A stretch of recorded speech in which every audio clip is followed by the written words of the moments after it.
बहू, दिल छू लेने वाली कहानी। छाया अपने ससुराल में सबसे बड़ी बहू थी।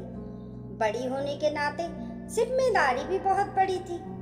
छाया अपनी जिम्मेदारी से कभी पीछे नहीं हटती थी।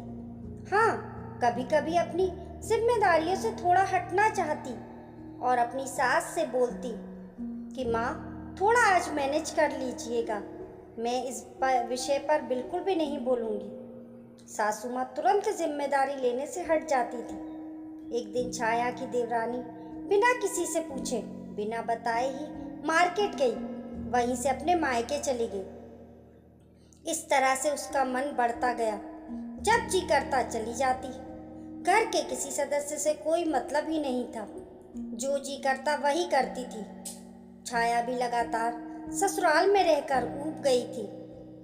पतिदेव राघव से बोली, क्या मैं अपनी माँ के घर एक हफ्ते के लिए जा सकती हूँ? तो फौरन राघव ने मना कर दिया। हमेशा उसका पति उसको घर की बड़ी बहू हो, घर संभालो कहकर उसके मायके जाने को मना कर दिया करता था। ज्यादा बोलती तो वो बोल देता कि माँ से पूछ लेना, माँ कहेंगी तो चली जाना।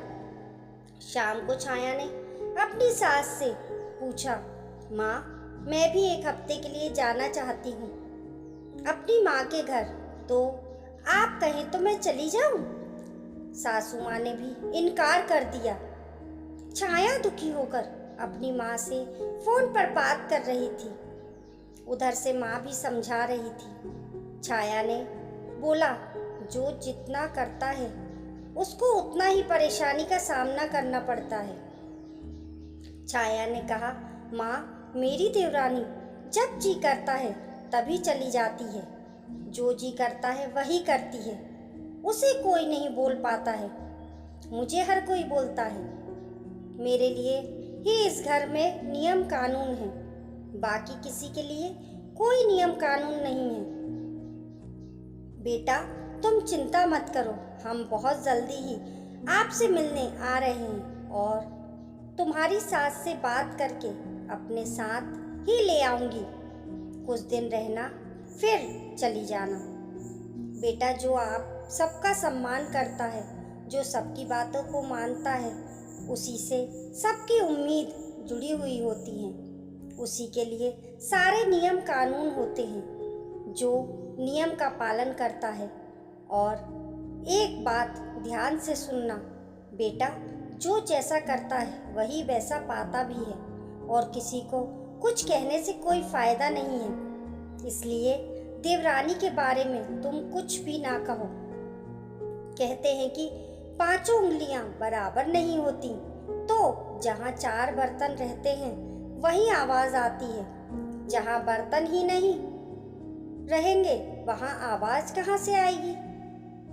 तुम समझदार हो, तुम मेरे बताए हुए रास्ते पर चलोगी तो हमेशा खुश रहोगी। सबका सम्मान करना और अपने सास ससुर की सेवा करना, जैसे हमने तुम सबके साथ तुम्हारी दादी माँ की सेवा की थी। देखो, आज मेरे सारे बच्चे सुखी हैं, मुझे भी किसी चीज की कमी नहीं है। एक ही माँ के चार बच्चे होते हैं, लेकिन सबके विचार स्वभाव अलग अलग होते हैं। इसलिए पुष्पा जी को दो बहुएं हैं, एक तुम एक रूपल। तुम दोनों में भी वही फर्क है। तुम रूपल जैसी नहीं बन पाओगी, रूपल तुम जैसी नहीं बन पाएगी। छाया माँ के समझाने से काफी समझी और जो दुखी थी वो थोड़ा उसका मूड ठीक हुआ और अपने घर रोजमर्रा के काम में बिजी हो गई। दूसरे दिन छाया के मायके से माँ, पापा, भाई बहन सब लोग आए और छाया बहुत खुश हुई।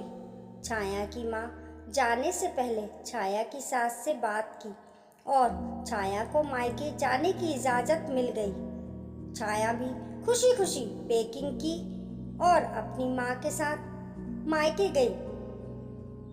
एक हफ्ते बाद फिर राघव के साथ वापस आई और अपने ससुराल में खुशी और प्यार से रहने लगी।